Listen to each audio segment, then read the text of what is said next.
এই মাজারকে দেখার জন্য। খানজালি দিঘির উত্তর পাড়ে এক উচ্চ ভূমিতে তার সমাধিসৌধ নির্মিত। সমাধিসৌধটি বর্গাকৃতি। এর আয়তন 42 ফুট এবং প্রস্থ 42 ফুট এবং প্রাচীরের উচ্চতা 25 ফুট।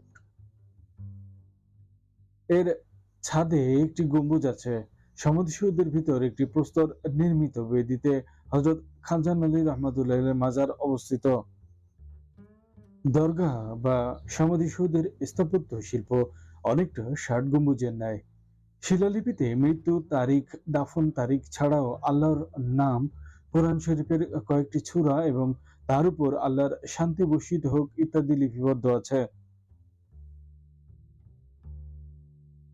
প্রতিদিন দেশ-বিদেশের বিভিন্ন স্থান থেকে জাতি ধর্ম নির্বিশেষে হাজার হাজার ভক্ত তার রুহানি দোয়া লাভের